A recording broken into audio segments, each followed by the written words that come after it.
మంత్రి గారు మీరు ఎక్స్ప్లెయిన్ చేస్తూ ఉంటే నాకు ఒక అందమైన ఆంధ్రప్రదేశ్ ఊహించుకుంటూ ఉన్నా. ఎందుకంటే అంత అద్భుతంగా ఉంది మీ ఆలోచన, ప్రజెంటేషను. మీరు చెప్పినట్టుగానే ప్రతి జిల్లాలో ఒక కాన్క్లేవ్ సంబంధిత ఎమ్మెల్యేస్తో, ఇంట్రెస్టెడ్ ఎంటర్ప్రెన్యూర్స్తో ప్రతి జిల్లాలో కూడా, ఏ జిల్లాలో ఇందాక మీరు అన్నట్టు కొన్ని బయటికి తెలియనివి ఉన్నాయి, అవన్నీ కూడా తీసుకుంటే మీ విజన్ అద్భుతం. సభాపతి గారికి కూడా ధన్యవాదాలు తెలియజేస్తూ, ముందుగా మనందరి తరఫున కూడా ఆంధ్రప్రదేశ్ రాష్ట్ర ముఖ్యమంత్రి మాన్యశ్రీ చంద్రబాబు నాయుడు గారికి ప్రత్యేకమైనటువంటి ధన్యవాదాలు. కారణం, చాలా కాలంగా ఈ రాష్ట్రంలో పర్యాటక రంగంలో ఉన్నటువంటి వారు కానీ, పర్యాటక రంగం అభివృద్ధి చెందాలని ఆలోచించేవారు కానీ, కోరుకుంటున్నటువంటి పర్యాటకానికి పరిశ్రమ హోదా అనేటువంటి అంశానికి ముఖ్యమంత్రి గారు గ్రీన్ సిగ్నల్ ఇవ్వటం, ప్రకటించటం ఇవాళ రాష్ట్రంలో ఉన్నటువంటి పర్యాటక రంగానికి ఒక ఊతం ఇచ్చిందనేటువంటి మాటని సందర్భంగా తెలియజేస్తూ, ముఖ్యంగా ఈ పర్యాటక విధానం, టూరిజం పాలసీని ఆంధ్రప్రదేశ్ రాష్ట్రంలో ఉన్నటువంటి విస్తారమైనటువంటి సాంస్కృతిక వారసత్వాన్ని దృష్టిలో పెట్టుకుని, అదేవిధంగా పర్యాటక రంగం ద్వారా ఆర్థిక పురోభివృద్ధిని, అదేవిధంగా ఉపాధి కల్పనని, అదేవిధంగా సాంస్కృతిక మార్పిడిని పెంపొందించే విధంగా ఈ 2024-29 నూతన ఆంధ్రప్రదేశ్ టూరిజం పాలసీని ప్రవేశపెట్టడం జరిగింది. దీని యొక్క విజన్ చూసుకున్నట్లయితే భారతదేశంలో, ఆ మాటకు వస్తే ప్రపంచంలోనే ఒక అద్భుతమైనటువంటి పర్యాటక ప్రదేశంగా ఆంధ్రప్రదేశ్ను తయారు చేయాలని, అందులో ప్రధానంగా ఏ ఒక్క పర్యాటక రంగానికి సంబంధించిన కార్యక్రమాలకు పరిమితం కాకుండా ఆధ్యాత్మిక మరియు కోస్తా తీర పర్యావరణం మరియు అడ్వెంచర్ పర్యావరణం, వెల్నెస్ ఎక్స్పీరియన్సెస్ ని దృష్టిలో పెట్టుకుని వాటి ద్వారా ఒక పక్కన పర్యాటక రంగాన్ని అభివృద్ధి చేస్తూ, మరో పక్కన స్థానిక జనసమూహాలు ఎవరైతే ఉన్నారో జనసమూహాలు వారిని బలోపేతం చేయడం అనేటువంటి విజన్ తోటి ఈ పర్యాటక పాలసీని ఏర్పాటు చేసుకోవడం జరుగుతుంది. ఇందులో విజన్ ఎలిమెంట్స్ వచ్చేటప్పటికి మనం ముఖ్యంగా ఆలోచించేది top destination in India for international and domestic tourists. భారతదేశం, అదేవిధంగా ప్రపంచంలో ఉన్నటువంటి పర్యాటకులు ఎవరైతే ఉన్నారో వారందరికీ కూడా ఆంధ్రప్రదేశ్ని ఒక ప్రత్యేకమైనటువంటి గమ్యస్థానంగా పర్యాటకం విషయంలో ఏర్పాటు చేయాలనేటువంటి ఆలోచన చేస్తా ఉన్నాం. అదేవిధంగా 20% పైబడి గ్రాస్ వాల్యూ యాడెడ్ ని మనం కాంట్రిబ్యూట్ చేయాలనేటువంటి ఆలోచన, అదేవిధంగా 20% పైబడి ఉపాధి అవకాశాలని ఆంధ్రప్రదేశ్లో కల్పించాలి పర్యాటక రంగం ద్వారా అనేటువంటి ఆలోచన చేస్తా ఉన్నాం. అదేవిధంగా దాంతో పాటు సుస్థిరమైనటువంటి అభివృద్ధిని సాధించాలి. ఏదో 1 సంవత్సరం 2 సంవత్సరాలను కాకుండా ఒక దీర్ఘకాలికంగా పర్యాటక రంగం అభివృద్ధి చెందాలి. తద్వారా ఒక బాధ్యతాయుతమైనటువంటి పర్యాటకాన్ని అభివృద్ధి చేయాలనేటువంటి ఆలోచన చేస్తా ఉన్నాం. అదేవిధంగా మీకు అన్ని రకాలుగా ఒక ఇన్ఫ్రాస్ట్రక్చర్ని ఏర్పాటు చేసి దాని ద్వారా కనెక్టివిటీని పెంపొందించాలనేటువంటి ఆలోచన కూడా ఎలిమెంట్స్ గా పెట్టుకోవడం జరిగింది. ఇక మిషన్ వచ్చేటప్పటికి మనం ఆంధ్రప్రదేశ్ని ఒక ఆర్థిక పురోభివృద్ధి సాధించే విధంగాను, అదేవిధంగా ఉపాధి అవకాశాలను కల్పించే విధంగాను, దాంతోపాటు సాంస్కృతిక వైభవాన్ని కొనసాగించే విధంగాను, అదే సమయంలో సుస్థిరమైనటువంటి అభివృద్ధి సాధించే విధంగాను పర్యాటక రంగాన్ని తయారు చేయాలనేటువంటి ఒక మిషన్ తోటి ఈ టూరిజం పాలసీని ఏర్పాటు చేసుకోవడం జరిగింది. దీంట్లో ప్రధానంగా మేము పెట్టుకున్నటువంటి టార్గెట్స్ ఏంటంటే, మనం ఇప్పుడు ఉన్నటువంటి 4.6% జీవీఏ ఏదైతే ఉందో దాన్ని 28% పెంచాలనేటువంటి ఆలోచన. అదేవిధంగా మొత్తం ఈ పర్యాటక రంగం ద్వారా ఎంప్లాయ్మెంట్ అనేది ఇప్పుడు ఏదైతే 12% ఇస్తుందో ఆ 12% ఉపాధి కల్పనని 15% పెంచాలనేటువంటి ఆలోచన చేస్తా ఉన్నాం. అదేవిధంగా మొత్తం విదేశాల నుంచి వచ్చేటువంటి పర్యాటకులు ఈ భారతదేశంలోకి వచ్చేటువంటి రాష్ట్రాల్లో టాప్ 10 స్టేట్స్ ఏవైతే ఉన్నాయో అందులో ఒకదానిగా ఆంధ్రప్రదేశ్ పర్యాటక రంగాన్ని తయారు చేయాలంటే ఆలోచన చేస్తా ఉన్నాం. అదేవిధంగా ఇవాళ ఒక టూరిస్ట్ ఇక్కడికి వచ్చిన తర్వాత పర్యాటక రంగంలో ఖర్చు పెట్టేటువంటి డబ్బుని 1700 రూపాయల నుంచి ఒక్కొక్క పర్యాటకుడు కూడా 25,000 రూపాయల వరకు ఖర్చు పెట్టే విధంగా ఆ రకమైన సదుపాయాలను ఇక్కడ ఏర్పాటు చేయాలనేటువంటి ఆలోచన కూడా చేస్తా ఉన్నాం. దాంతోపాటు మనం ఇవాళ 1-2 రోజులకు పరిమితం అవుతున్నటువంటి పర్యాటకులు కనీసంగా అక్కడికి వచ్చిన తర్వాత 5 రోజుల పాటు ఉండే విధంగా చూడడానికి వీలుగా ఉండేటువంటి అనేక ప్రదేశాలను ఏర్పాటు చేసి సర్క్యూట్లను ఏర్పాటు చేయాలనేటువంటి ఆలోచన చేస్తా ఉన్నాం. అదేవిధంగా ఇవాళ 3,500 మాత్రమే ఉన్నటువంటి మొత్తం హోటల్స్ లో ఉన్నటువంటి రూముల్ని 10,000కి పెంచాలనేటువంటి ఆలోచన కూడా ఇందులో పెట్టుకోవడం జరిగింది. అదేవిధంగా ఇవాళ మనం PPP అనేటువంటి పద్ధతిని ఏదైతే చెప్తున్నామో పబ్లిక్ ప్రైవేట్ పార్ట్నర్షిప్ అనేది, దాని ప్రకారంగా ప్రైవేట్ పార్ట్నర్స్ ఇన్వెస్ట్మెంట్ 25,000 కోట్ల వరకు పెంపొందించాలనేటువంటి ఆలోచన కూడా దీని ద్వారా చేయడం జరుగుతుంది. ఇందులో వ్యూహాత్మకమైనటువంటి పిల్లర్స్ కొన్ని ఏర్పాటు చేసుకోవడం జరిగింది.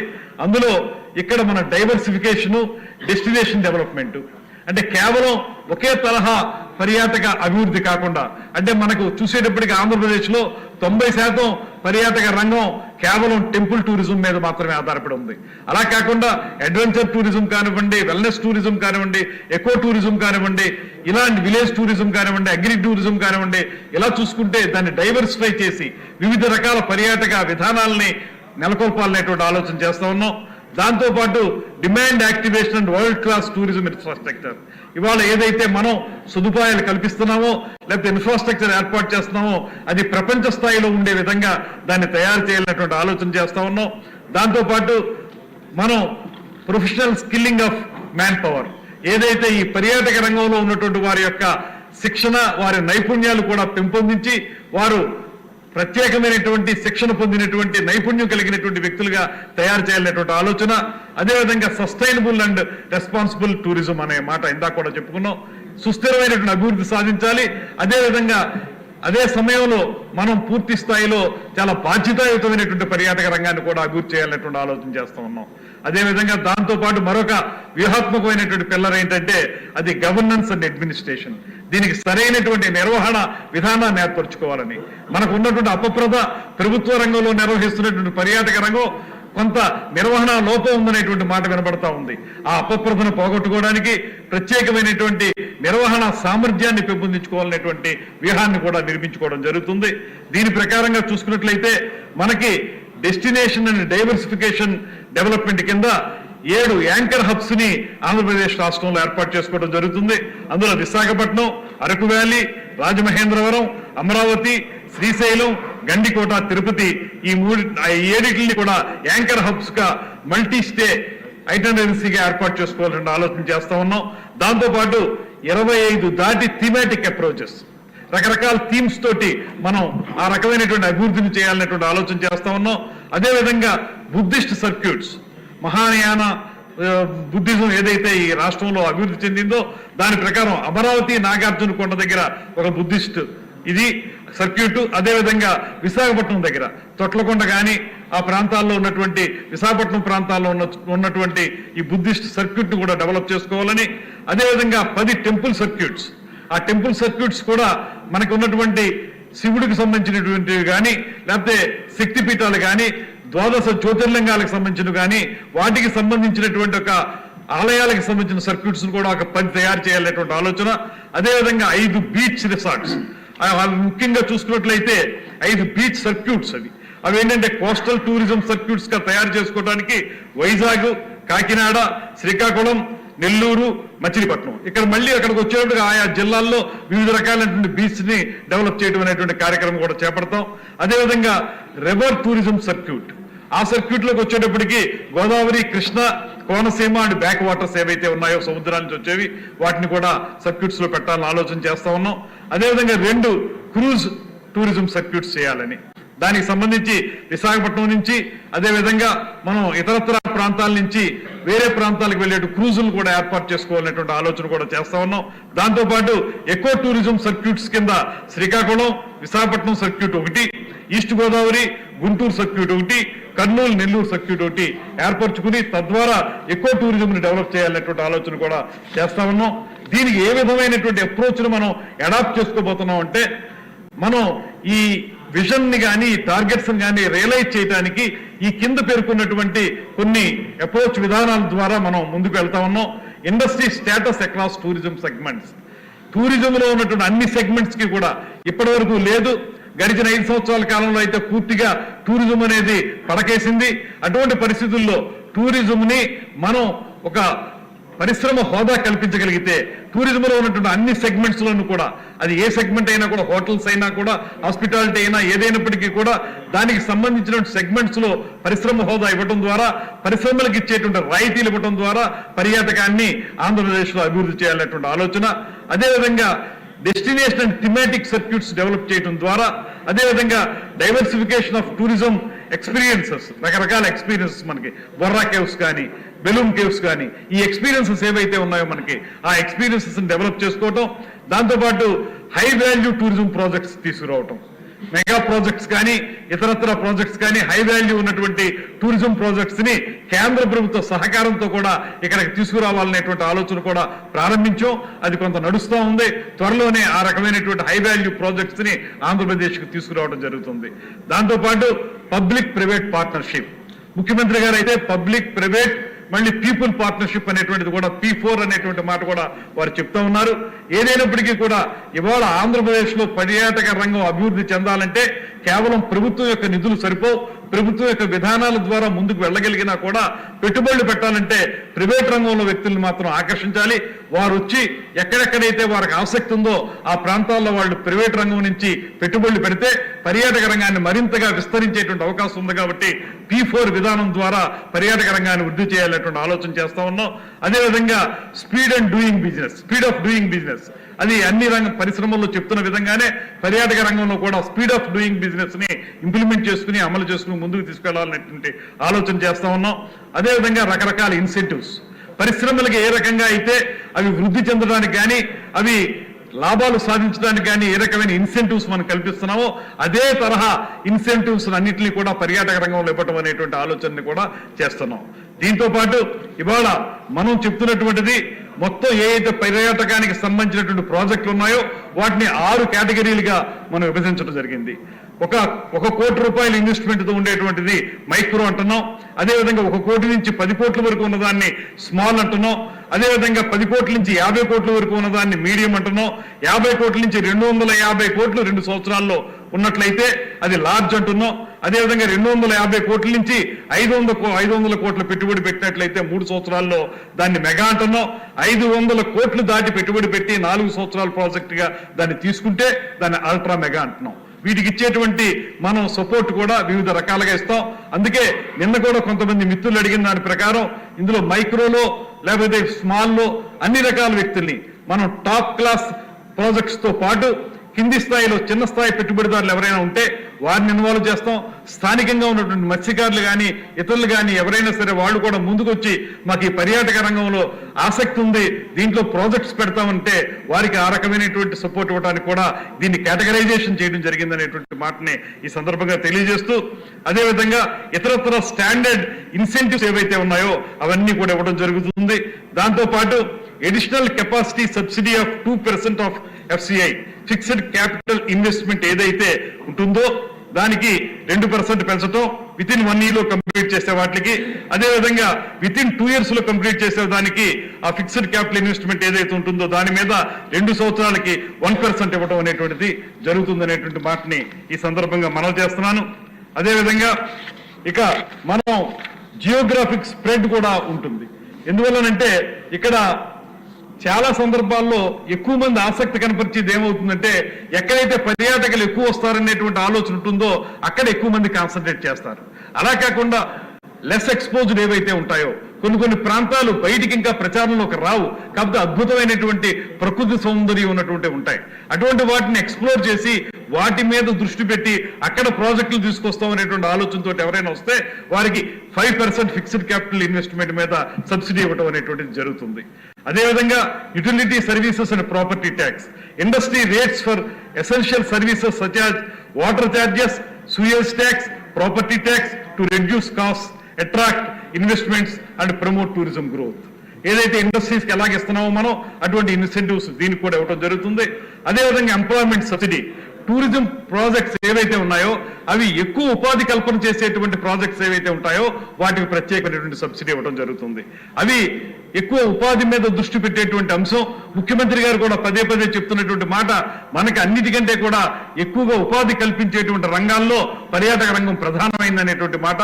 అలా ఎక్కువ మందిని మనకు ఉపాధి కల్పించినట్లయితే వారికి సబ్సిడీ ఇవ్వడం జరుగుతుంది. దాంతోపాటు tailor made benefits, mega and ultra mega projects will be provided customized benefits based on their potential for revenue, employment generation, innovation and contributions to state tourism growth. పెద్ద పెద్ద ప్రాజెక్టులు చేసేవాళ్ళు వాళ్ళు ఇచ్చేటువంటి ఉపాధి కల్పన కానీ వారు ఇచ్చేటువంటి ఆర్థిక పురోగతి కానీ వీటిని దృష్టిలో పెట్టుకుని ప్రాజెక్ట్ టు ప్రాజెక్ట్ సెపరేట్ గా ప్రాజెక్ట్ స్పెసిఫిక్ గా వారికి ప్రత్యేకమైనటువంటి రాయితీలు కల్పించడం కూడా జరుగుతూ ఉంటుంది. Special focus on tourism safety and security may be given. అంటే ఇక్కడ మనం చూసేటప్పటికీ ఈ ప్రాజెక్టులు ఇలా తయారు చేయడంతో పాటు అద్భుతమైనటువంటి ప్రాజెక్టులు తీసుకురావడంతో పాటు వీటిలో ముఖ్యమైనటువంటి అంశాన్ని మనం గమనించాల్సింది, పర్యాటక ప్రాజెక్టులు వచ్చినప్పుడు కొంత భద్రతా చర్యలను కూడా మనం ప్రత్యేకంగా తీసుకోవాలి. ఎందువల్లంటే వీటి నీటిలో వెళ్ళేటువంటివి లేకపోతే సముద్రంలో ప్రయాణించేవి ఇటువంటి పర్యాటక కార్యక్రమాలు ఉంటాయి కనుక వాటిని మనం అమలు చేసేటప్పుడు భద్రతా ప్రమాణాలను జాగ్రత్తగా చూసుకోవాల్సిన అవసరం ఉంది. అందువల్ల ఈ పాలసీలో కూడా మనం ప్రత్యేకంగా ఉటంకించినటువంటి మాట ఏంటంటే భద్రతా ప్రమాణాలని పెట్టుకుని మాత్రమే వీటిలన్నింటినీ కూడా వృద్ధి చేస్తాం అనేటువంటి మాట చెప్తున్నాం.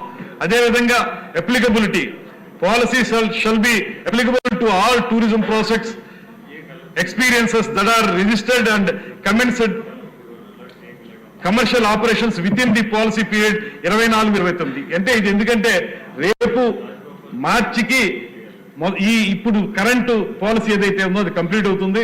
అయితే మనం చెప్పేది ఇక్కడ 24-29 5 సంవత్సరాలు పెట్టుకున్నాం.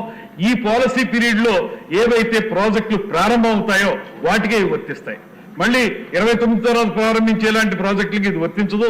ఈ పాలసీ పీరియడ్ లో ఏ ప్రాజెక్ట్ అయితే మనం ప్రారంభించగలుగుతాం వాటికి ఇవి ఇవ్వగలగడం జరుగుతుంది. అదేవిధంగా Andhra Pradesh tourism policy will be valid from date of notification to March 31, 2029.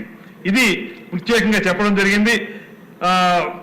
దీంతో పాటు ఆపరేటింగ్ గైడ్ లైన్స్ ఏవైతే ఉంటాయో అవి త్వరలోనే రిలీజ్ చేయడం జరుగుతుంది. ఇది స్థూలంగా చూసుకున్నట్లయితే ఆంధ్రప్రదేశ్ లో పర్యాటక రంగాన్ని వృద్ధి చేయడానికి మనం తీసుకున్నటువంటి కొత్త పాలసీ ఇది. ఇవాళ వరకు కూడా ఎన్నాళ్ళ ఆంధ్రప్రదేశ్ చరిత్రలో కానీ ఆ మాటకు వస్తే భారతదేశ పర్యాటక రంగ చరిత్రలో కూడా పర్యాటకానికి పరిశ్రమ హోదా కల్పించినటువంటి రాష్ట్రాల్లో ముఖ్యమైన రాష్ట్రంగా ఆంధ్రప్రదేశ్కు పేరు వస్తూ ఉంది. దాంతోపాటు మనందరికీ తెలిసిందే గడిచిన 5 సంవత్సరాల కాలంలో ఎక్కడా కూడా పర్యాటక రంగంలో ఏ రకమైన పురోగతిని మనం చూడలేదు. పర్యాటక రంగం పేరు చెప్పి అవినీతితోటి డబ్బు గడించినటువంటి ఆ ప్రభుత్వం తాలూకు నాయకుల విధానాలని మనం చూసాం. తద్వారా రాష్ట్రాన్ని అస్థిరపరిచారు, వ్యవస్థలను నాశనం చేశారు. ముఖ్యంగా పర్యాటక రంగ ప్రాజెక్టుల ద్వారా వారి సొంత జోబుల్లోకి డబ్బును తీసుకెళ్లేటువంటి పరిస్థితి మనం చూసాం. ఇవాళ పారదర్శకంగా స్పష్టమైనటువంటి ఆదేశాలతోటి పూర్తిగా హోటల్ అసోసియేషన్ వాళ్ళు కూడా కోరారు. మొన్న వారు అడిగింది ఏంటంటే మాకు నైట్ టైం స్పాన్ పెంచాలండి అనేటువంటి మాట. దానికి కూడా ముఖ్యమంత్రి గారు వెంటనే స్పందించి దానికి కూడా అవకాశం కల్పిస్తున్నారు. పారదర్శకంగా అదే సమయంలో అభివృద్ధిని దృష్టిలో పెట్టుకుని దాంతోపాటు పర్యాటక రంగం ప్రైవేట్ పరంగా కానీ ప్రభుత్వ పరంగా కానీ పూర్తి స్థాయిని పెంచుకోవాలనేటువంటి ఆలోచనతో ఈ పాలసీని తీసుకురావడం జరిగింది. ఇది ఇవాళ అద్భుతమైన పాలసీగా రూపాంతరం చెందుతుంది. దీని ఆపరేటింగ్ గైడ్ లైన్స్ కూడా త్వరలోనే మేము అందజేస్తాం. దాంతోపాటు మిత్రులందరినీ కోరేది ఈ పర్యాటక రంగ పాలసీని ప్రజల్లోకి తీసుకెళ్లి తద్వారా అందరినీ దీని పట్ల ఆసక్తి కనబరిచే విధంగా చూడవలసినటువంటి బాధ్యత మన మీద ఉంది. దాంతోపాటు ఇవాళ నాకు చాలా సంతోషం కలిగించే అంశం ఏంటంటే మొత్తం సభలో ఉన్నటువంటి అందరూ ఎమ్మెల్యేలు శాసనసభ్యులు అందరూ కూడా వారి వారి ప్రాంతాల్లో ఉన్నటువంటి పర్యాటకానికి ఉపయోగపడేటువంటి అంశాలను చాలా చెప్పడం జరుగుతుంది. రోజు నేను అందరికీ ఒకటే మనవి చేస్తున్నాను, దీని మీద ఏదైతే ఈ పాలసీ ఉందో అదేవిధంగా శాసనసభ్యులు చెప్తున్నటువంటి కోరికలు ఉన్నాయో వీటన్నిటిని దృష్టిలో పెట్టుకుని ఒక కాంక్లేవ్ ఏర్పాటు చేసి కాంక్లేవ్ లో అన్ని విషయాల్ని వాళ్ళకి విస్తారంగా తెలియజేసి పెట్టుబడులు పెట్టే వాళ్ళని ఆకర్షించే విధంగా మాట్లాడి మీరు చెప్తున్నటువంటి పర్యాటక ప్రాజెక్టులు ఎక్కడెక్కడ కావాలో వాటి మీద ఇంట్రెస్ట్ వచ్చేటువంటి ప్రైవేట్ పెట్టుబడిదారులను ఆహ్వానించి వారి ద్వారా రాష్ట్రం మొత్తం కూడా అన్ని ప్రాంతాల్లోనూ, అన్ని సర్క్యూట్స్ లోను, అన్ని జిల్లాల్లోనూ కూడా పర్యాటక ప్రాజెక్టులు వచ్చేదానికి ఈ ప్రభుత్వం కట్టుబడి ఉందని, దానికి ముఖ్యమంత్రి గారు, ఉప ముఖ్యమంత్రి గారు పూర్తి స్థాయిలో సహకరిస్తున్నారనేటువంటి మాటని మరొకసారి తెలియజేసుకుంటూ, మనందరం కలిసి ఆంధ్రప్రదేశ్ రాష్ట్రాన్ని ఇవాళ 3వ స్థానంలో ఉన్నటువంటి ఆంధ్రప్రదేశ్ రాష్ట్రం పర్యాటక రంగంలో అద్భుతమైనటువంటి నెంబర్ 1 స్థానంలోకి తీసుకురావడానికి కృషి చేద్దామనేటువంటి మాటని మరొకసారి అందరికీ తెలియజేసుకుంటూ సెలవు తీసుకుంటాం. మంత్రి గారు మీరు ఎక్స్ప్లెయిన్ చేస్తూ ఉంటే నాకు ఒక అందమైన ఆంధ్రప్రదేశ్ ఊహించుకుంటూ ఉన్నా. ఎందుకంటే అంత అద్భుతంగా ఉంది మీ ఆలోచన, ప్రజెంటేషను.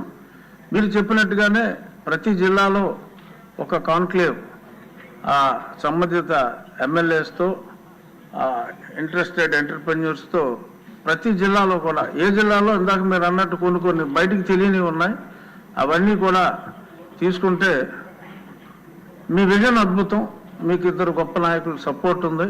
సో కాబట్టి అందమైన ఆంధ్రప్రదేశ్ ఖచ్చితంగా చూస్తాం. అలాగే కేంద్రంలో కూడా పర్యాటక టూరిజం మంత్రి గారు నాకు మంచి స్నేహితులు, అక్కడికి కూడా మనం కలిసి వెళ్దాం. ఇంత అద్భుతంగా మీరు చెప్పాక ఇంకెవరి సూచనలు అయితే అవసరం లేదు.